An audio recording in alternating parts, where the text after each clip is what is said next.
मोक्षमार्गस्य नेतारं वेत्तारं कर्मभूभृतां ज्ञातारम् ईश्वरतत्त्वानां वन्दे तत्गुणलब्धे वन्दे तत्गुणलब्धे। सरस्वती नमस्तुभ्यं वरदे कामरूपिणि विद्यारम्भं करिष्यामि सिद्धिर्भवतु मे सदा। अज्ञानतिमिरान्धानां ज्ञानाञ्जनशलाकया चक्षुरुन्मीलितं येन तस्मै श्रीगुरवे नमः। बोले देवादेव चतुर्मुख तीर्थंकर भगवान की, बोले शासन नायक वर्धमान महावीर भगवान की, चिंतामणि काशीनाथ तीर्थंकर भगवान की, जनवाणी माता की, अहिंसा परमो धर्म की, दशलक्षण महापर्व की, षोडश कारणकारणा की, उत्तम क्षमा धर्म की, चारित्र चक्रवर्ती आचार्य श्री शांति सागर जी महाराज की, तीन कम नवकोटि मुनि महाराजों की, भगवंतನ ಭೂಮಿ ಪಾದಗಳಿಗೆ ಭಕ್ತಿಪೂರ್ವಕವಾಗಿ ನಮಸ್ಕಾರಗಳನ್ನು ಸಲ್ಲಿಸುತ್ತಾ ಭಾದ್ರಪದ ಮಾಸದ ಪಂಚಮಿ ಶುಕ್ಲ ಪಂಚಮಿಯಿಂದ ಹಿಡಿದು ಚತುರ್ದಶಿಯವರೆಗೆ ವಿಶೇಷವಾಗಿ ಆರಾಧಿಸಲ್ಪಡುವಂಥ ಆತ್ಮಧರ್ಮದ ದಶ ಲಕ್ಷಣ ಪರ್ವವು ಇವತ್ತಿನಿಂದ ಆರಂಭ ಆಗ್ತಿದೆ. ಈಗಾಗಲೇ ಪ್ರತಿಪದ ತಿಥಿಯಿಂದ ಆತ್ಮತತ್ವವನ್ನು ಪರಮಾತ್ಮ ತತ್ವಕ್ಕೆ ಕರೆದುಕೊಂಡು ಹೋಗಲಿಕ್ಕೆ ಸಹಾಯಕವಾಗುವಂತಹ ದರ್ಶನ ವಿಶ್ವವಿದ್ಯಾಲಯ 16 ಭಾವನೆಗಳನ್ನು ಭಾವಿಸುವಂತಹ ಷೋಡಶ ಕಾರಣ ಪರ್ವವು ಆರಂಭವಾಗಿದೆ. 5ನೇ ದಿವಸ ಈ ದಶಲಕ್ಷಣ ಧರ್ಮದ ಪರ್ವವು ಸಹ ಆರಂಭವಾಗುತ್ತದೆ. ವರ್ಷದಲ್ಲಿ 3 ಬಾರಿ ಅಷ್ಟಾನಿಕ ಪರ್ವದ ರೀತಿಯಲ್ಲಿ ಈ ದಶಲಕ್ಷಣ ಮಹಾಪರ್ವ ಮತ್ತು ಷೋಡಶ ಕಾರಣ ಪರ್ವಗಳು ಬರುತ್ತವೆ ಎನ್ನುವಂಥದ್ದು ತಮ್ಮೆಲ್ಲರಿಗೂ ತಿಳಿದಿರುವಂಥ ವಿಚಾರ. ವಿಶೇಷವಾಗಿ ನಾವೆಲ್ಲರೂ ಸಾಧುಗಳು 3 ಬಾರಿ ಈ ದಶಲಕ್ಷಣ ಪರ್ವವನ್ನು ಆಚರಿಸುವ ಜೊತೆಗೆ ಪ್ರತಿನಿತ್ಯವೂ ದಶಲಕ್ಷಣ ಧರ್ಮದ ಒಂದು ಅನುಚಿಂತನೆಯನ್ನು ಮಾಡಲಿರ್ತಾರೆ. ಶ್ರಾವಕರಾದಂಥವರು 365 ದಿವಸಗಳಲ್ಲಿ ಸಂಸಾರದ ಅನೇಕ ವಿಚಾರಗಳಲ್ಲಿ ಮುಳುಗಿರುವುದರಿಂದ ತನ್ನ ಆತ್ಮಧರ್ಮವನ್ನು ತಿಳಿದುಕೊಳ್ಳಲಿಕ್ಕೆ ಕನಿಷ್ಠ ಪ್ರಯತ್ನವನ್ನಾದರೂ ಪಡಬೇಕು ಅನ್ನುವಂಥ ದೃಷ್ಟಿಯಿಂದ ಭಾದ್ರಪದ ಮಾಸದಲ್ಲಿ ಈ ಒಂದು ದಶಲಕ್ಷಣ ಧರ್ಮವನ್ನು ಆಚರಿಸುತ್ತಾರೆ. ಗೃಹಸ್ಥರಾದಂಥವರು ಒಂದು ಕಡೆ ಕುಳಿತು ಈ ದಶಧರ್ಮದ ಚಿಂತನೆಗಳು, ದಶಧರ್ಮದ ಪೂಜೆಗಳು ಹಾಗೂ ಸ್ವಾಧ್ಯಾಯ ಇತ್ಯಾದಿಗಳನ್ನು ಮಾಡಬೇಕು ಅನ್ನುವಂಥದ್ದನ್ನು ಆಚಾರ್ಯ ಪರಮೇಶ್ವರ ಹೇಳಿದ್ದಾರೆ. 355 ದಿವಸಗಳು ಸಂಸಾರಕ್ಕೆ ಸೀಮಿತವಾದರೆ ಈ 10 ದಿವಸಗಳು ಆತ್ಮಧರ್ಮಕ್ಕೆ ಸೀಮಿತವಾಗಿರಬೇಕು ಅನ್ನುವಂಥದ್ದನ್ನು ನಮ್ಮ ಪೂರ್ವಾಚಾರ್ಯರು ಕೇಳಿದ್ದಾರೆ. ಆ ನಿಟ್ಟಿನಲ್ಲಿ ಆತ್ಮತತ್ವವನ್ನು ತಿಳಿದುಕೊಳ್ಳಿಕ್ಕೆ ಈ ದಶಲಕ್ಷಣ ಪರ್ವವನ್ನು ಮಾಡಲಾಗುತ್ತೆ. ಸಾಮಾನ್ಯ ಅರ್ಥದಲ್ಲಿ ಪರ್ವ ಅನ್ನುವಂಥದ್ದು ಹಬ್ಬ ಅನ್ನುವಂಥದ್ದನ್ನು, ಸಂಭ್ರಮ ಅನ್ನುವಂಥದ್ದನ್ನು, ಉತ್ಸವ ಅನ್ನುವಂಥ ರೀತಿಯಲ್ಲಿ ಹೇಳಲಾಗುತ್ತೆ. ನಿನ್ನೆ ಮೊನ್ನೆ ಬೇರೆ ಎಲ್ಲ ಕಡೆ ಹಬ್ಬಗಳನ್ನು ಆಚರಿಸಿದ್ರು, ಶ್ರಾವಣ ಮಾಸದಲ್ಲಿ ಹಬ್ಬಗಳನ್ನು ಆಚರಿಸಿದ್ರು, ಮುಂದೆ ವರ್ಷ ಪೂರ್ತಿ ದೀಪಾವಳಿ ಇತ್ಯಾದಿ ಹಬ್ಬಗಳೆಲ್ಲ ಬರ್ತವೆ. ಎಲ್ಲ ಹಬ್ಬಗಳಲ್ಲೂ ಸಹಜವಾಗಿ ಗೃಹಸ್ಥರು ಸಂತೋಷ ಸಂಭ್ರಮವನ್ನು ಅನುಭವಿಸಲಿಕ್ಕೆ ಅನೇಕ ಸೌಕರ್ಯಗಳನ್ನು ಒಟ್ಟುಗೂಡಿಸಿ ವಸ್ತುಗಳನ್ನು ಸಂಗ್ರಹಿಸಿ ಅದರ ಮೂಲಕವಾಗಿ ಸಂತೋಷವನ್ನು ಹೊಂದಲಿಕ್ಕೆ ಪ್ರಯತ್ನಿಸ್ತಾರೆ. ಅದರಲ್ಲಿ ತಿಂಡಿ ತಿನಿಸುಗಳು, ಭೋಗ ಸಾಮಗ್ರಿಗಳ ಒಂದು ಸಂಗ್ರಹದಿಂದ, ಅದರ ಒಂದು ಭೋಗದಿಂದ ಸಂತೋಷ ಮತ್ತು ಸಂಭ್ರಮವನ್ನು ಪಡುವಂಥದ್ದು ಲೌಕಿಕವಾದಂಥ ಒಂದು ಹಬ್ಬದ ಪರಿಭಾಷೆ. ಆದರೆ ಈ ದಶಲಕ್ಷಣ ಮಹಾಪರ್ವ ಅಥವಾ ಷೋಡಶ ಕಾರಣ ಪರ್ವ ಅನ್ನುವಂಥದ್ದು ಇಲ್ಲಿ ಹಬ್ಬದ ಅರ್ಥವೇ ಇದ್ದರೂ ಸಹ ಇದು ಆತ್ಮನಿಗೆ ಹಬ್ಬದ ಒಂದು ಸ್ವರೂಪವಾಗಿದೆ. ಇಲ್ಲಿ ಆತ್ಮನಿಗೆ ಯಾವುದೇ ರೀತಿಯಾದಂಥ ರಸಪೂರಿತವಾದಂಥ ಪಕ್ವಾನಗಳು, ಸಿಹಿ ತಿಂಡಿಗಳು, ರಸವರ್ಧಕವಾದ ಅಗತ್ಯತೆ ಇರುವುದಿಲ್ಲ. ಆತ್ಮನಿಗೆ ಬೇಕಾಗಿರುವಂಥದ್ದು ಜ್ಞಾನಾಮೃತಂ ಭೋಜನ. ಆತ್ಮನಿಗೆ ಅನಾದಿ ಕಾಲದಿಂದಲೂ ಯಾವ ಯಾವ ಶರೀರವನ್ನು ಅವಲಂಬಿಸಿದೆಯೋ ಆ ಶರೀರದ ಮೂಲಕವಾಗಿ ಆ ಶರೀರ ಎಲ್ಲ ರೀತಿಯಾದಂಥ ಭೋಗ ಸಾಮಗ್ರಿಗಳನ್ನು ಅನುಭವಿಸಿದೆ, ಆದರೂ ಸಂತೃಪ್ತ ಆಗಿಲ್ಲ. ಅದಕ್ಕೆ ಶರೀರಾಶ್ರಿತವಾದಂಥ ಯಾವ ಭೋಗಗಳು ಇದೆ ಆ ಭೋಗ ಅನಾದಿ ಕಾಲದವರೆಗೂ ಸಂತೃಪ್ತಿಯನ್ನು ಪಡಿಸಲಿಕ್ಕೆ ಸಾಧ್ಯ ಇಲ್ಲ. ಆದರೆ ಆತ್ಮನಿಗೆ ಒಮ್ಮೆಯಾದರೂ ನಾವು ಜೀವನದಲ್ಲಿ ಈ ಜ್ಞಾನಾಮೃತವನ್ನು ಉಳಿಸಿದ್ರೆ ಅದರಿಂದ ಸಂತೃಪ್ತವಾಗುತ್ತೆ. ಯಾಕೆಂದ್ರೆ ಅಮೃತ ಅಂತ ಹೇಳಿದ್ರೆ ಒಮ್ಮೆ ಅದನ್ನು ಸವಿದ್ರೆ ಅವರಿಗೆ ಹಸಿವು ನೀರಡಿಕೆ ಆಗೋದಿಲ್ಲ ಅನ್ನುವಂಥದ್ದು ಯಾವ ರೀತಿ ಹೇಳ್ತಾರೋ ಹಾಗೆ ಜ್ಞಾನಾಮೃತವನ್ನು ನಾವು ಆತ್ಮನಿಗೆ ಉಳಿಸಿದ್ರೆ ಮತ್ತೆಂದು ಸಂಸಾರದ ಈ ಬಾಯಾರಿಕೆಗಳು ಹಸಿವುಗಳು ಬರೋದಿಲ್ಲ. ಅಂದರೆ ಮತ್ತೆ ಈ ಭವಬಂಧನವನ್ನ ಹೊಂದುವಂತ ಯಾವ ಕರ್ಮ ಆಶ್ರಯಗಳನ್ನು ಮಾಡಿಕೊಳ್ಳೋದಿಲ್ಲ ಅನ್ನುವಂಥದ್ದು ತಾತ್ಪರ್ಯ ಇದೆ. ಹಾಗಾಗಿ ದಶ ಲಕ್ಷಣ ಧರ್ಮ ಅನ್ನುವಂಥದ್ದು, ಧರ್ಮ ಅನ್ನುವಂಥದ್ದು ಒಂದೇ ಆದರೂ ಸಹ ಆ ಒಂದೇ ಧರ್ಮಕ್ಕೆ ದಶ ಲಕ್ಷಣಗಳು ಇದ್ದಾವೆ ಅಂತ ಹೇಳಿದ್ದಾರೆ. ಈ ಧರ್ಮದ ಸ್ವರೂಪ ಅಥವಾ ಧರ್ಮ ಅನ್ನುವಂಥದ್ದು ಆತ್ಮಧರ್ಮವೇ ಆಗಿದೆ. ಆತ್ಮ ಯಾವುದು ಅಂತ ಹೇಳಿದ್ರೆ ಜ್ಞಾನ ಚೈತನ್ಯಮಯವಾಗಿರುವಂತಹ ಯಾವ ಆತ್ಮನಿದ್ದಾನೆ ಅವನ ಒಂದು ಧರ್ಮ ಯಾವುದು ಅಂತ ಕೇಳ್ತಾರೆ. ಹಾಗೆ ಆಚಾರ್ಯರು ಹೇಳಿರುವಂಥದ್ದು ವಸ್ತು ಸ್ವಭಾವವು ಧರ್ಮ, ವಸ್ತುವಿನ ಸ್ವಭಾವವೇ ಧರ್ಮವಾಗಿದೆ ಅಂತ ಹೇಳಿ ಹೇಳಿದ್ದಾರೆ. ಆ ವಸ್ತು ಯಾವ ರೀತಿ ಇದೆ ಅಂತ ಹೇಳಿದ್ರೆ ಚೈತನ್ಯಮಯವಾಗಿರುವಂಥದ್ದು, ಜ್ಞಾನಮಯವಾಗಿರುವಂಥದ್ದು, ಉಪಯೋಗ ಲಕ್ಷಣ, ಅದು ಜ್ಞಾನೋಪಯೋಗ ಮತ್ತು ದರ್ಶನೋಪಯೋಗ ಮೂಲಕವಾಗಿ ಇರುವಂಥದ್ದನ್ನ ಆತ್ಮನ ಸ್ವರೂಪದಲ್ಲಿ ಹೇಳಿದರೆ ಅದೇ ಆತ್ಮನ ನಿಜವಾದ ಧರ್ಮ ಅಂತ ಹೇಳಿದ್ದಾರೆ. ಈ ನಿಟ್ಟಿನಲ್ಲಿ ನಾವು ಅಂತ ಜ್ಞಾನಮಯವಾದಂಥ ಆತ್ಮನ ಏನು ಸ್ವರೂಪ ಇದೆ ಆ ಸ್ವರೂಪ ಒಂದೇ ವಸ್ತು ಸ್ವರೂಪವಾಗಿದ್ದು ಅದರ ಬೇರೆ ಬೇರೆ ಲಕ್ಷಣಗಳ ಮೂಲಕವಾಗಿ ಆ ಆತ್ಮನನ್ನ ಗುರುತಿಸ್ತಾರೆ. ಯಾವುದು ಕ್ಷಮೆಯಿಂದ ಕೂಡಿದೆಯೋ ಅಥವಾ ಯಾವುದು ಮಾರ್ಗವ ಧರ್ಮದಿಂದ ಕೂಡಿದೆಯೋ, ಯಾವುದು ಆರ್ಜವ ಧರ್ಮದಿಂದ ಕೂಡಿದೆಯೋ, ಸತ್ಯದಿಂದ ಕೂಡಿದೆ, ಸಂಯಮದಿಂದ ಕೂಡಿದೆಯೋ, ತಪದಿಂದ ಕೂಡಿದೆಯೋ, ಈ ರೀತಿ 10 ಲಕ್ಷಣಗಳನ್ನ ಆತ್ಮನಿಗೆ ಹೋಲಿಕೆ ಮಾಡಿ ಹೇಳ್ತಾರೆ. ಈ 10 ಲಕ್ಷಣಗಳು ಅಲ್ಲದೆ ಅಸಂಖ್ಯಾತ ಒಳ್ಳೆಯ ಲಕ್ಷಣಗಳು ಆತ್ಮನಿಗೆ ಇದ್ದರೂ ಸಹ ಮುಖ್ಯವಾಗಿ ಈ 10 ಲಕ್ಷಣಗಳನ್ನೇ ಗುರುತಿಸಿದ್ದಾರೆ. ನಾವು ಇನ್ನೂ ಒಂದು ಅರ್ಥ ಮಾಡಿಕೊಳ್ಬೇಕಾಗಿರುವಂಥದ್ದು ಕೇವಲ ಕ್ಷಮೆ, ಮಾರ್ಗವ ಅಂತ ಹೇಳಿ 10 ಗುಣಗಳನ್ನ ಲಕ್ಷಣಗಳನ್ನು ಹೇಳಿದ್ರೆ ಅದರಲ್ಲಿ ಏನು ವಿಶೇಷ ಇರಲಿಲ್ಲ. ಸಾಮಾನ್ಯ ಜನರು ಸಹ ಅವುಗಳನ್ನ ಪಾಲಿಸ್ತಾರೆ, ಸಾಮಾನ್ಯ ಜನರು ಸಹ ಅದನ್ನ ಸ್ವತಃ ಆಚರಿಸ್ತಾರೆ ಅನ್ನುವಂಥದ್ದು ಆಗ್ತಿತ್ತು. ಆದರೆ ಇಲ್ಲಿ ಆತ್ಮನ 10 ಲಕ್ಷಣಗಳ ಮುಂದೆ ಉತ್ತಮ ಅನ್ನುವಂಥ ಶಬ್ದವನ್ನ ಹಾಕಿದ್ದಾರೆ. ಈ ಉತ್ತಮ ಅನ್ನುವಂಥ ಶಬ್ದ ಕೇವಲ ಸಮ್ಯಕ್ತ್ವಕ್ಕೆ ಕಾರಣವಾಗಿರುವಂಥದ್ದು, ಸಮ್ಯಕ್ ದೃಷ್ಟಿಗಳ ಯಾವ ವಿಚಾರ ಇದೆ ಆ ವಿಚಾರಪೂರ್ವಕವಾಗಿರುವಂಥದ್ದು ಅಂತ ಹೇಳ್ತಾರೆ. ಉದಾಹರಣೆಗೆ ಕ್ಷಮೆ ಎನ್ನುವಂಥದ್ದು ಕ್ಷಮಿಸುವಂತ ಅನ್ನೋ ಅರ್ಥದಲ್ಲಿ ಬರುತ್ತೆ. ನಾವು ನಡೆಯುವಾಗ, ಕುಳಿತುಕೊಳ್ಳುವಾಗ ಏನಾದರೂ ಅಪಿತಪ್ಪಿ ಮಾತಾಡಿದ್ರೆ ನಾವು ದೊಡ್ಡವರು ಚಿಕ್ಕವರಾಗಿದ್ದರೆ ಕ್ಷಣ ಮಾತ್ರದಲ್ಲಿ ಕೆಲವರು ತಮ್ಮ ವಿವೇಕ ವ್ಯವಹಾರದಿಂದ ಕ್ಷಮಿಸಿ ಅಂತ ಕೇಳ್ಬಿಡ್ತೀವಿ. ತಪ್ಪಾಯ್ತು, ನಮ್ಮಿಂದ ನಾವು ನಡೆಯುವಾಗ ನೋಡಲಿಲ್ಲ, ನಿಮಗೆ ಕಾಲು ಸ್ಪರ್ಶ ಆಯಿತು ಅಥವಾ ನಾವು ಎದ್ದೇಳುವಾಗ ನಿಮಗೆ ಇದಾಯಿತು, ಮಾತನಾಡುವ ಒಂದು ವೇಗದಲ್ಲಿ ನಿಮಗೆ ನಾವು ಏಕವಚನದಲ್ಲೋ ಅಥವಾ ಯಾವುದೋ ರೀತಿಯಲ್ಲಿ ಕೆಟ್ಟ ಶಬ್ದವನ್ನು ನಿಮಗೆ ಬೇರಾದ ರೀತಿ ಬಳಸಿದ್ವಿ, ಅದಕ್ಕೆ ಕ್ಷಮೆ ಅಂತ ಹೇಳಿ ಕ್ಷಮಿಸಿ ಅಂತ ಹೇಳ್ತಿದ್ದಾರೆ, ಸಾರಿ ಅಂತ ಹೇಳ್ತೀವಿ. ಅದು ಸಹಜವಾದಂಥ ವ್ಯವಹಾರಿಕವಾದಂಥ ಒಂದು ಆಚರಣೆ.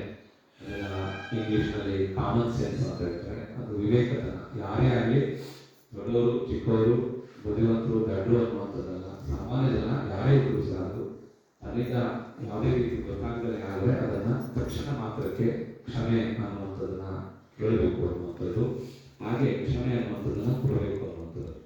ಆದರೆ ಇಲ್ಲಿ ನಮ್ಮ ಜೈನ ಧರ್ಮದಲ್ಲಿ ಹೇಳಿರುವಂತಹ ಈ ದಶಲಕ್ಷಣದಲ್ಲಿ ಉತ್ತಮ ಶಬ್ದವನ್ನು ಬಳಸಿದ್ದಾರೆ.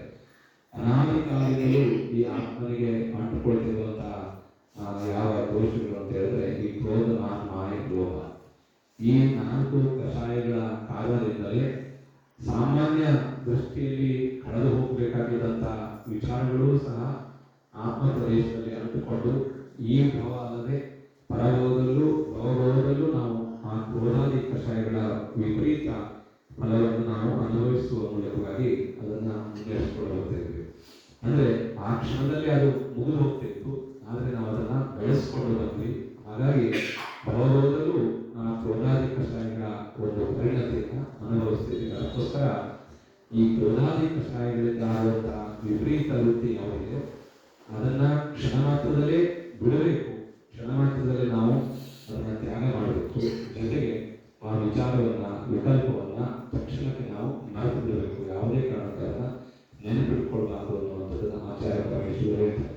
ಆದರೆ ಈ ಜೀವಾತ್ಮ ಅನೇಕ ಭವಗಳಲ್ಲಿ ಅಜ್ಞಾನ ಮತ್ತು ಕಷಾಯಗಳ ಒಂದು ಕಾರಣದಿಂದಾಗಿ ಮುಳುಗಿರೋದ್ರಿಂದ ಅದನ್ನ ಪುನಃ ನೆನಪಿಟ್ಕೊಂಡು ಆ ಒಂದು ಭಾವನೆಗೆ ವಿಪರೀತವಾದಂಥ ವೃತ್ತಿಯನ್ನ ಆಚರಿಸುತ್ತೆ. ಅದನ್ನೇ ನಾವು ಕ್ರೋಧಾದಿ ಈ ಕಷಾಯಗಳನ್ನ ತ್ಯಾಗ ಮಾಡುವ ಮೂಲಕವಾಗಿ ನಮ್ಮ ನಿಜವಾದ ಧರ್ಮದ ಸ್ವರೂಪದಲ್ಲಿ ನಾವು ಸ್ಥಿರ ಆಗಬೇಕು ಅನ್ನುವಂಥದ್ದನ್ನ ಹೇಳ್ತಾರೆ. ಅದಕ್ಕೆ ಉತ್ತಮ ಶಬ್ದವನ್ನು ಬಳಸಿರುವಂಥದ್ದು ಇದೇ ಕಾರಣಕ್ಕೆ.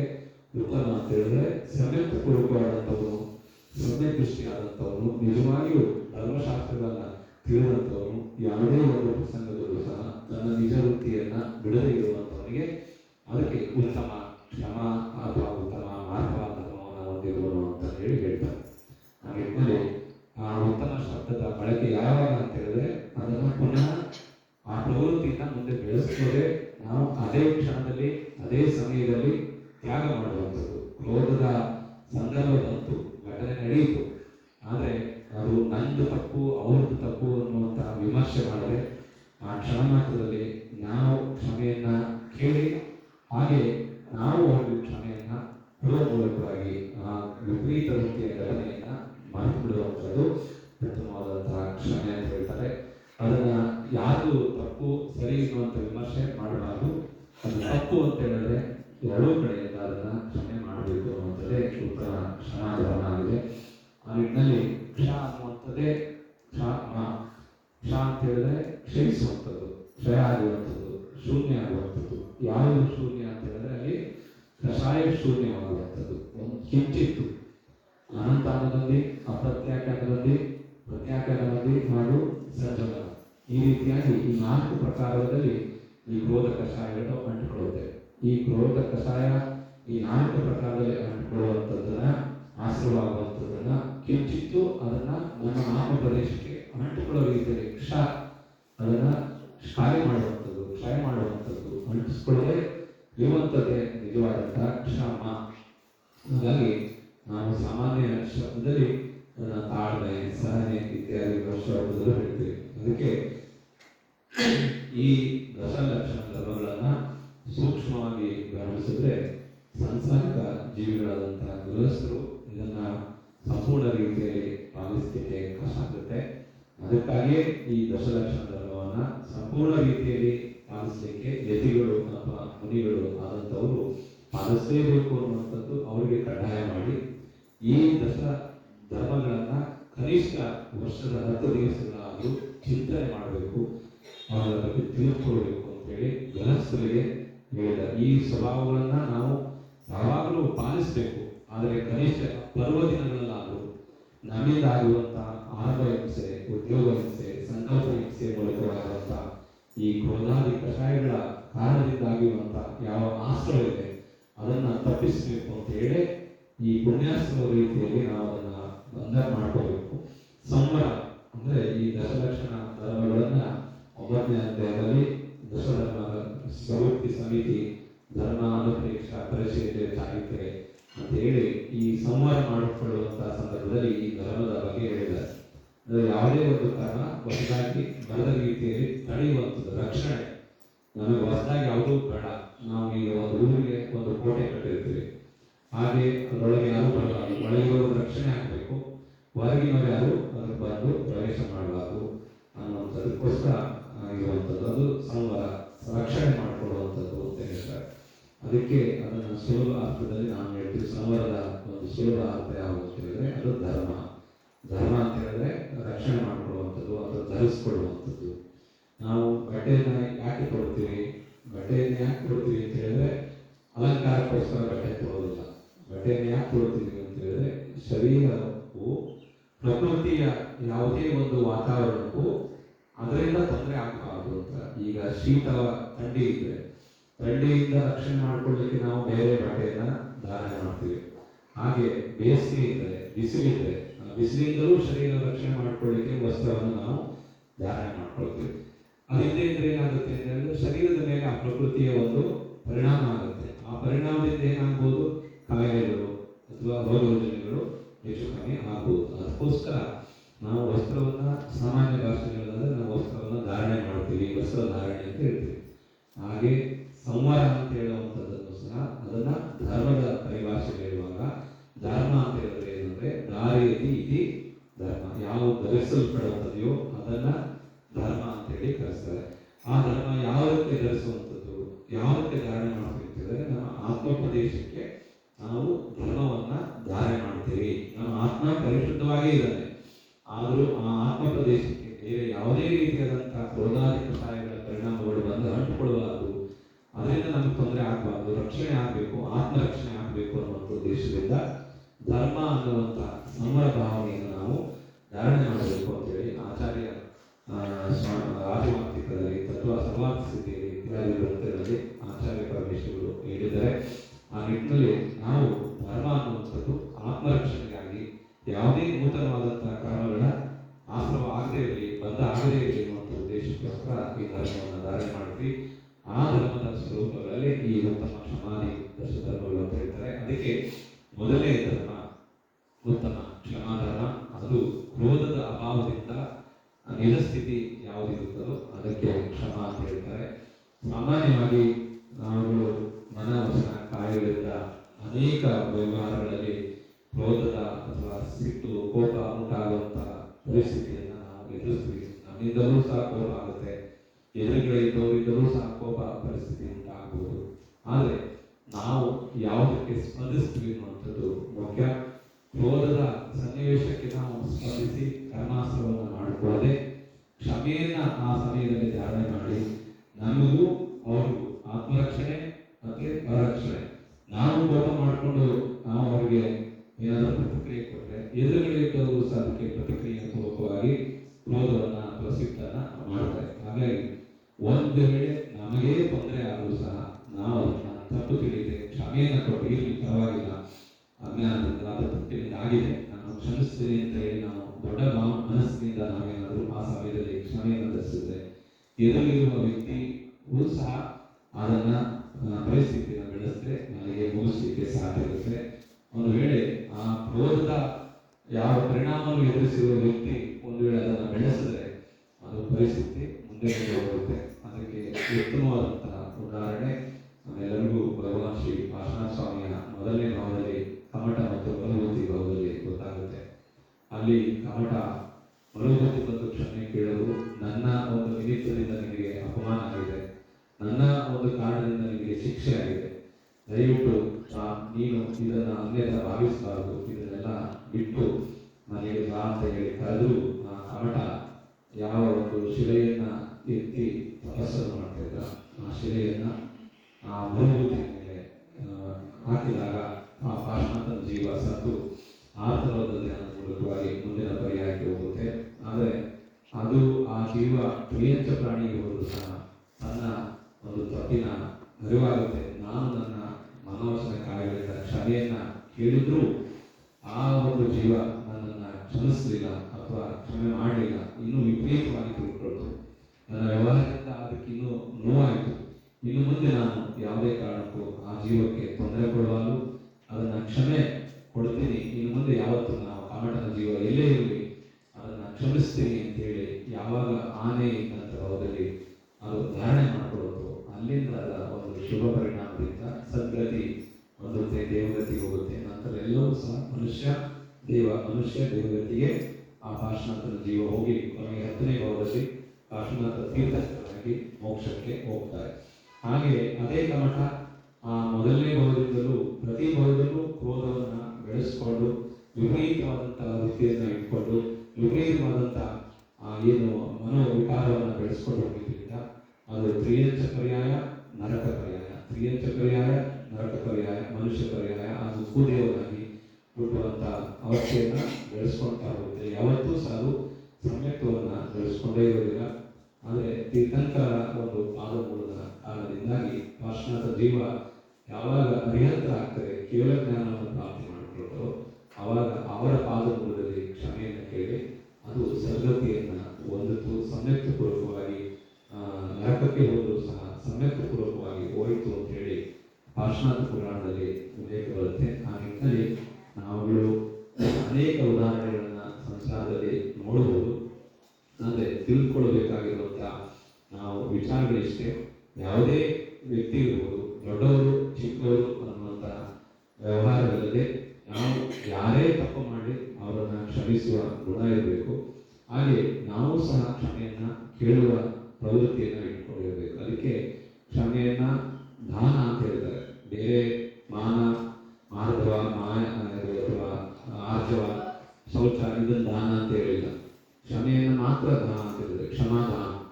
ಈಗ ಒಬ್ಬ ಯಾರಾದರೂ ಅಪರಾಧಿ ತಪ್ಪು ಮಾಡಿ ಜೈಲು ಶಿಕ್ಷೆಯನ್ನು ಅನುಭವಿಸಿ, ಜೀವಾವಧಿಯ ಶಿಕ್ಷೆಯನ್ನು ಅನುಭವಿಸಿ, ಒಂದು ವೇಳೆ ಅವನಿಗೆ ಗಲ್ಲು ಶಿಕ್ಷೆ ಇತ್ಯಾದಿಗಳಿದ್ರೆ ಅವನಿಗೆ ರಾಷ್ಟ್ರಪತಿಗಳಿಗೆ ಏನಾದರೂ ಅವನು ಕೇಳಿಕೊಂಡ್ರೆ, ನಾನು ತಪ್ಪಾಗಿದೆ, ನನ್ನ ಕ್ಷಮಿಸ್ಬಿಡಿ, ಇನ್ನು ಮುಂದೆ ನನ್ನ ಜೀವನದಲ್ಲಿ ಯಾವತ್ತೂ ಈ ರೀತಿ ತಪ್ಪನ್ನು ಮಾಡೋದಿಲ್ಲ, ನಾನು ನಿಮಗೆ ಪ್ರಮಾಣ ಮಾಡ್ತೇನೆ ಅಂತೇಳಿ ಏನಾದರೂ ಯಾರು ಶಿಕ್ಷೆಯನ್ನು ಅನುಭವಿಸ್ತಿರ್ತ ಅಪರಾಧಿ ಕೇಳಿಕೊಂಡ್ರೆ, ರಾಷ್ಟ್ರಪತಿಗಳು ಅವನ ಅಪರಾಧ ಕ್ಷಮಿಸುವಂಥದ್ದಾಗಿದ್ದರೆ ಅವನ್ನ ಕ್ಷಮಿಸಿ ಕ್ಷಮಾದಾನವನ್ನು ಕೊಡಲಾಗಿದೆ ಅಂತೇಳಿ ರಾಷ್ಟ್ರಕ್ಕೆ ಅವರು ಘೋಷಣೆ ಮಾಡ್ತಾರೆ. ಈ ಅಪರಾಧಿ ತಪ್ಪು ಮಾಡಿಲ್ಲ, ತಿದ್ದುಕೊಳ್ತೀನಿ ಅಂತೇಳಿ ಕ್ಷಮೆ ಮಾಡಿ ಕೇಳಿದ್ದಾನೆ, ಹಾಗಾಗಿ ನಾವು ನಮ್ಮ ಸರ್ವಾಧಿಕಾರವನ್ನು ಬಳಸಿ ಕ್ಷಮಾದಾನವನ್ನು ಕೊಟ್ಟಿದ್ದೀವಿ ಅಂತ ಹೇಳ್ತಾರೆ. ದಾನ ಅಂತ ಹೇಳಿದ್ರೆ ದ್ರವ್ಯ ರೂಪದಲ್ಲೇ ಕೊಡುವಂಥದ್ದಲ್ಲ, ಮಾನಸಿಕವಾಗಿಯೂ ಸಹ ನಾವು ಅವರನ್ನು ಕ್ಷಮಿಸಿದ್ದೇವೆ, ನಿಮಗೆ ಕ್ಷಮೆಯನ್ನು ಕೊಟ್ಟಿದ್ದೀವಿ, ಅದರ ಫಲ ನಿಮಗೆ ಅಜನ್ಮವಾಗಿಯೂ ಸಹ ನಿಮ್ಮ ಅಂತರಂಗದಲ್ಲಿ ನಿಮ್ಮ ವ್ಯಕ್ತಿತ್ವದಲ್ಲಿ ಯಾವುದೇ ರೀತಿಯ ವೈರತ್ವ ಬರದೇ ಇರಲಿ ಇರುವಂತಹ ಭಾವನೆ. ಅದಕ್ಕಾಗಿ ಕ್ಷಮೆಯನ್ನು ದಾನವಾಗಿ ಕೊಡುವಂಥದ್ದು. ಯಾರೇ ಕೇಳಿ ಬಿಡಲಿ ಅವ್ರು ನಾವು ಕ್ಷಮೆ ಕೇಳಬೇಕು. ಹಾಗೆ ನಮ್ಮ ಹತ್ರ ಅವರೇನಾದ್ರು ಕೇಳಿದರೆ ಕ್ಷಮಾದಾನವನ್ನು ಕ್ಷಮಿಸಿದ್ದೀವಿ ಅಂತೇಳಿ ನಾವು ಅವ್ರಿಗೆ ಹೇಳುವಂಥದ್ದು ಇದೆ. ಅದಕ್ಕೆ ಆಚಾರ್ಯರು ಹೇಳ್ತಾರೆ, ತಸ್ಮೈ ದೇಹಿ ಕ್ಷಮಾದಾನ ಎಷ್ಟೇ ಕಾರ್ಯವಿಘಾತಕ ವಿಸ್ಮೃತ ಕಾರ್ಯಹಾನಿನ ಯದ್ಯೋ ಸ ತದುತ್ತಮ. ಅಂದರೆ ಯಾರಾದರೂ ನಮಗೆ ಹಾನಿ ಉಂಟು ಮಾಡ್ತಿದ್ದಾರೆ ಅಂತ ಹೇಳಿದ್ರೆ ಅವರನ್ನು ನಾವು ಕ್ಷಮಿಸಬೇಕು, ಅದನ್ನು ಮರಿಲಿಕ್ಕೆ ಪ್ರಯತ್ನ ಪಡಬೇಕು. ನಮ್ಗೆ ಈ ಥರ ಮಾಡಿದ್ರು, ಈ ಘಟನೆ ಆಗಿತ್ತು ಅನ್ನುವಂಥ ವಿಚಾರವನ್ನು ನಮ್ಮ ಮನಸ್ಸಿನಲ್ಲಿ ಇಟ್ಕೊಳ್ಳದೆ ಅವ್ರನ್ನ ಅದೇ ಕ್ಷಣದಲ್ಲಿ ಕ್ಷಮಿಸಿ ಅರಿತು ಬಿಡಬೇಕು ಆ ಘಟನೆಯನ್ನು ಅಂತ ಹೇಳ್ತಾರೆ. ಹಾಗೆ ಮಹಾಂತ ಸಂತಿ ಸರ್ವೇಕಿ ಕ್ಷೀಣ ಕಾಯ ತಪಸ್ಸಿನ ಕ್ಷಮಾವಂತ ಮನುತ್ಯಾತ ಕಿಂತು ವಿಶ್ವೇ ಇತ ಸೈ ಅಂತ ಹೇಳಿದ್ದಾರೆ. ಅಂದರೆ ಉಪವಾಸ ಮಾಡಿ ತಪಸ್ ಮಾಡಿ ಯಾರು ಸರ್ವಶ್ರೇಷ್ಠರಾಗಿರ್ತಾರೋ ಅವರ ಒಂದು ತಪಸ್ಸಿಗಿಂತ ಜಾಸ್ತಿ ಹೆಚ್ಚು ಮೊದಲ ಪ್ರಾಧಾನ್ಯತೆ ಯಾರಿಗೆ ಅಂತ ಹೇಳಿದ್ರೆ, ಯಾರು ತಪ್ಪನ್ನು ಮಾಡಿ ಕ್ಷಮೆಯನ್ನು ಕೇಳ್ತಾರೆ ಅಥವಾ ಕ್ಷಮೆಯನ್ನು ಕೊಡ್ತಾರೋ, ಕ್ಷಮೆಯನ್ನು ಯಾರು ಕೊಟ್ಟಿರ್ತಾರೋ ಅವರು ನಿಜವಾಗಿಯೂ ತಪಸ್ವಿಗಿಂತಲೂ ಸರ್ವಶ್ರೇಷ್ಠವಾಗಿರುವಂಥದ್ದು. ನಾವು ಹೇಳ್ತೀರ ಜಪಕೋಟಿ ಸಮಂ ಅಂತ ಹೇಳಿ, ಕ್ಷಮೆ ಎಷ್ಟೇ ನಾವು ಜಪ ತಪ ಮಾಡಿದ್ರು ಅದಕ್ಕಿಂತ ಸರ್ವಶ್ರೇಷ್ಠವಾಗಿರೋದು ಯಾವುದು ಅಂತ ಹೇಳಿದ್ರೆ ಅದು ಕ್ಷಮೆ ಅಂತ ಹೇಳ್ತಾರೆ. ಆ ರೀತಿಯಾಗಿ ನಾವು ಸಮೂಲ ಭಾವನೆಯಿಂದ ಈ ಕ್ಷಮೆಯನ್ನು ಧಾರಣೆ ಮಾಡ್ಕೋಬೇಕು. ನಮ್ಮ ಅಂತರಂಗದಲ್ಲಿ ಕ್ರೋಧಾದಿ ಕಷಾಯಗಳ ನಿಮಿತ್ತವಾದಂತಹ ವಿಕಲ್ಪಗಳನ್ನು ದೂರ ಇಡಬೇಕು ಅಂತ ಹೇಳ್ತಾರೆ. ಅದಕ್ಕೆ ನಾವು ಈ ದಶಲಕ್ಷಣಗಳ ಧರ್ಮಗಳನ್ನು ಪ್ರತಿ ಕ್ಷಣ ಈ 10 ದಿನಗಳಲ್ಲಿ ಭಾವಿಸಬೇಕು ಅನ್ನುವಂಥದ್ದು. ತ್ಯಾಗಿಗಳಾದಂಥವರು, ಮುನಿಗಳಾದಂಥವರು ಪ್ರತಿ ದಿನ ಪ್ರತಿ ಕ್ಷಣ ಭಾವಿಸಬೇಕು ಅನ್ನೋದು ಮತವಾಗಿ ಅವರಿಗೆ ಹೇಳಿದ್ದಾರೆ. ಆದರೆ ಶ್ರಾವಕರಿಗೆ, ಗೃಹಸ್ಥರಿಗೆ ಇದನ್ನು ದಶಧರ್ಮಗಳನ್ನಾಗಿ ಆಚರಿಸಬೇಕು ಅಂತ ಹೇಳಿದ್ದಾರೆ. ಅದು ಈ ಪರ್ವ ಅನ್ನುವಂಥ ಶಬ್ದವನ್ನ ಅದಕ್ಕೆ ಹೇಳಿರುವುದು. ಆಚಾರ್ಯ ಪರಮೇಶ್ವರಿಗೆ ದಶ ಧರ್ಮಗಳು ಏನಿದ್ದಾರೆ, ದಶಲಕ್ಷಣಗಳು ಏನಿದ್ದಾರೆ, ಇದು ಅವರ ಮೂಲ ಗುಣಗಳಲ್ಲಿ ಬರುತ್ತೆ. ಆದರೆ ಶ್ರಾವಕರಿಗೆ ಇದು ಮೂಲ ಗುಣಗಳಲ್ಲಿ ಬರುವಂಥದ್ದಲ್ಲ, ಇವರಿಗೆ ಪರ್ವವಾಗಿ ಆಚರಿಸುವಂಥದ್ದು. ಇದನ್ನು 10 ಧರ್ಮಗಳನ್ನ ಹಬ್ಬವನ್ನಾಗಿ ಪರ್ವವನ್ನಾಗಿ ಆಚರಿಸಬೇಕು ಅಂತ ಹೇಳ್ತಾರೆ. ಅದಕ್ಕೆ ಪರ್ವ ಅಂತ ಹೇಳಿದ್ರೆ ಸಾಮಾನ್ಯ ಕನ್ನಡದ ಅರ್ಥ ಹಬ್ಬ ಅಂತ ಬರುತ್ತೆ. ಇನ್ನೊಂದು ಪರ್ವ ಸಂಸ್ಕೃತದಲ್ಲಿ ಅಂತ ಹೇಳಿದ್ರೆ ಗೆಣ್ಣು ಅಂತ ಹೇಳ್ತಾರೆ, ಅಥವಾ ದಿಂಡು ಗಂಟು ಅಂತ ಹೇಳ್ತಾರೆ. ಈ ಕಬ್ಬಿನ ಜೊಲೆ ಇರುತ್ತಲ್ಲ, ಕಬ್ಬಿನ ಒಂದು ಇಷ್ಟು ಉದ್ದಕ್ಕೆ ಇನ್ನೊಂದು ಗಂಟು ಬರುತ್ತೆ. ಆ ಗಂಟಿಂದ ಇನ್ನೊಂದು ಗಂಟು, ಹಾಗೆ ಒಂದು ಉದ್ದದ ಒಂದು 5 ಅಡಿ ಇದೆ ಅಂದ್ರೆ ಅದರಲ್ಲಿ ಒಂದು 5-6 ಗಂಟು ಇರ್ತವೆ. ಅದರಲ್ಲಿ ಯಾವುದೇ ರೀತಿಯ ರಸಸ್ವಾದ ಇರೋಲ್ಲ, ಬರೀ ಇದಿರುತ್ತ ದಿಂಡು ಇರುತ್ತಲ್ಲ, ಅದರೊಳಗೆ ಸಿಹಿ ಅಂಶ ಇರುತ್ತೆ. ಆ ಗಂಟು ಏನಿರುತ್ತಲ್ಲ ಅದರಲ್ಲಿ ಸಿಹಿನೂ ಇರಲ್ಲ, ಹುಳಿನೂ ಇರಲ್ಲ, ಖಾರನೂ ಇರಲ್ಲ, ಒಗರು ಅಂದರೆ ಏನೂ ಇರಲ್ಲ, ಒಂಥರ ಗಂಟು ಅಷ್ಟೇ. ಅದನ್ನೇ ಅರ್ಥ ನಾವು ತಗೊಂಡ್ರೆ ಈ ಪರ್ವ ಅಂತ ಹೇಳಿದ್ರೆ ಏನಂದ್ರೆ ಪ್ರೋಷದ, ಅದಕ್ಕೆ ಸರ್ವಾಸಿದ್ಧರಿರೋದು ಪ್ರೋಷದ ಶಬ್ದ ಪರ್ವವಾಚಿ ಅಂದರೆ ಪ್ರೋಷದ ಅಂತ ಹೇಳಿದ್ರೆ ಉಪವಾಸ ಮಾಡುವಂಥದ್ದು. ಉಪವಾಸ ಯಾವ ರೀತಿ? ಪ್ರೋಷದ ಅಂದರೆ ಇವತ್ತು ಒಂದು ಹೊತ್ತು ಆಹಾರ, ಸಂಜೆ ಏನೂ ಇಲ್ಲ, ನಾಳೆ ಮತ್ತೆ ಉಪವಾಸ, ಮತ್ತೆ ನಾಡಿದ್ದು ಪಾರಣ ಒಂದು ಹೊತ್ತು, ಇದಕ್ಕೆ ಪ್ರೋಷದ ಅಂತ ಹೇಳ್ತಾರೆ.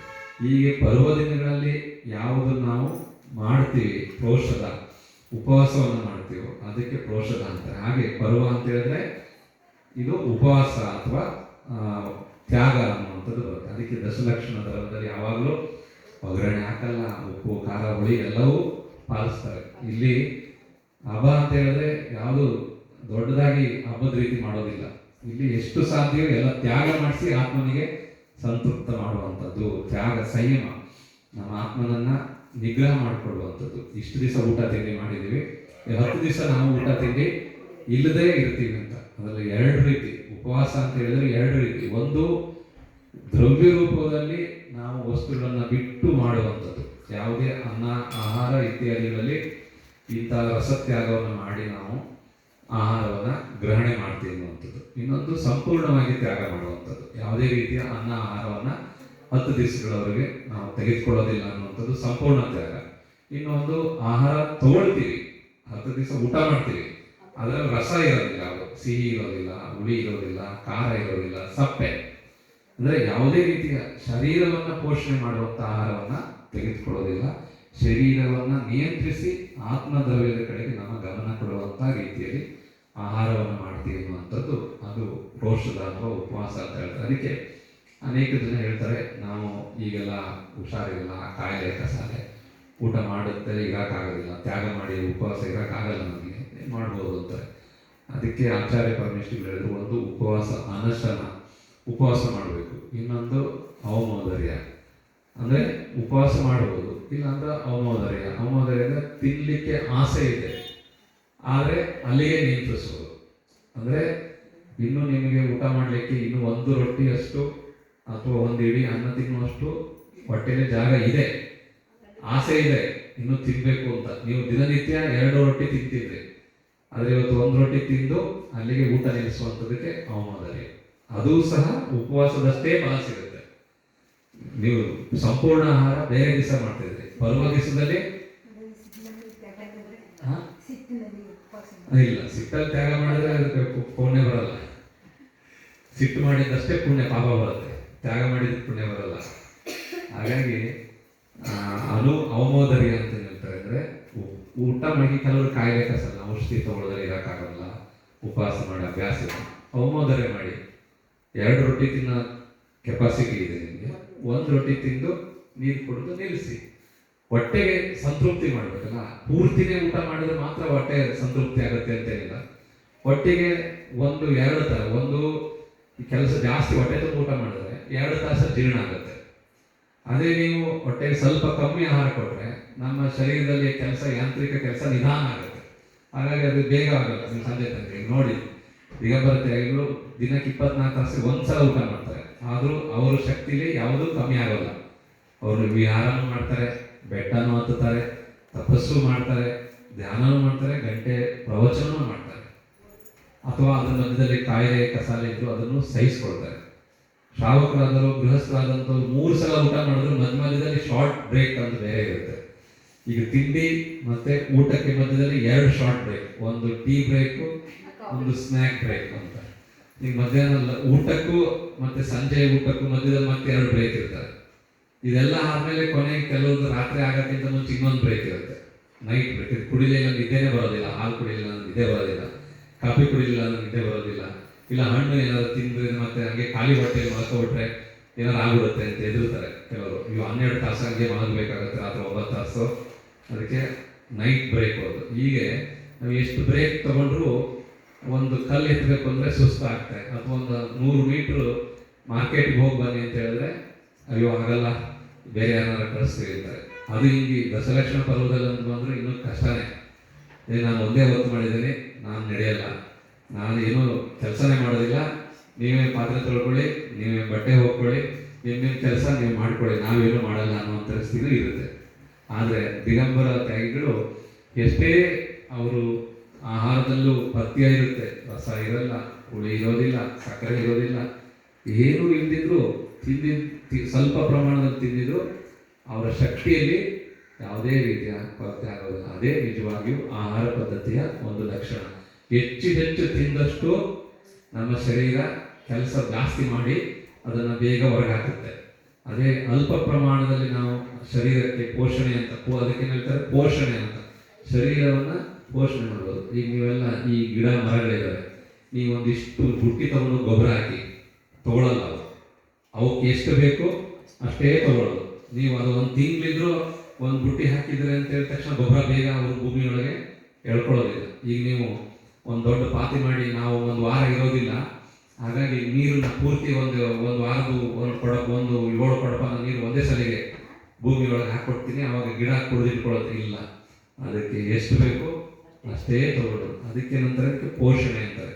ಹಾಗಾಗಿ ಶರೀರಕ್ಕೂ ನಾವು ಪೋಷಣೆ, ನಮ್ಮ ಶರೀರಕ್ಕೆ ಎಷ್ಟು ಬೇಕೋ ಅಷ್ಟನ್ನೇ ಕೊಡಬೇಕು. ಅದಕ್ಕಿಂತ ಜಾಸ್ತಿ ಕೊಟ್ಟರು ಅದರ ಉಪಯೋಗ ಇಲ್ಲ. ನಾವೇನು ತಿಳ್ಕೊಳ್ತೀವಿ, ಜಾಸ್ತಿ ತಿನ್ನೋದ್ರಿಂದ ಜಾಸ್ತಿ ತಾಕತ್ತು ಬರುತ್ತೆ, ಇಲ್ಲ. ಶರೀರಕ್ಕೆ ಎಷ್ಟು ಬೇಕೋ ಅಷ್ಟೇ ತಗೊಳುತ್ತೆ, ಉಳಿದಿದ್ದನ್ನೆಲ್ಲ ವ್ಯರ್ಥ ಮಾಡಿಸುತ್ತೆ. ಹಾಗೆ ಈ ಪ್ರಾಣಿ ಪಕ್ಷಿಗಳಲ್ಲಿ ಅಥವಾ ಈ ಗಿಡ ಮರಗಳಲ್ಲಿರುವಂಥ ವಿವೇಕವು ಮನುಷ್ಯನಲ್ಲಿ ಇಲ್ಲದೇ ಇರೋದ್ರಿಂದಲೇ ಅನಾದಿ ಕಾಲದಿಂದಲೂ ನಾವು ಊಟ ಮಾಡಬೇಕು ಅಂತ ಹೇಳ್ತೀವಿ.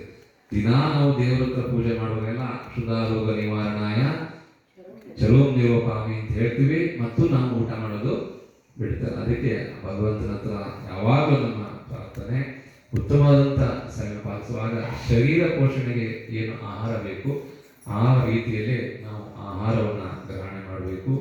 ಅದು ಬೇರೆ ದಿನಗಳಲ್ಲಾಗದಿದ್ರು ಪರ್ವದಿನಗಳಲ್ಲಾದರೂ ಗೃಹಸ್ಥರು ಮಾಡಲೇಬೇಕು ಅಂತೇಳಿ ಅವ್ರಿಗೆ ಬೆಳಗ್ಗಿಂದ ಸಂಜೆವರೆಗೂ ದೇವಸ್ಥಾನದಲ್ಲಿ ಡ್ಯೂಟಿ ಹಾಕಿರ್ತಾರೆ. ಬೆಳಗ್ಗೆ ಅಭಿಷೇಕ, ಮಧ್ಯಾಹ್ನ ಪೂಜೆ, ಸಂಜೆ ಸ್ವಾಧ್ಯಾಯ, ಆರತಿ, 3 ಹೊತ್ತು ದೇವರನ್ನ ಬಿಟ್ಟು ಹೋಗಬಾರದು ಅಂತೇಳಿ.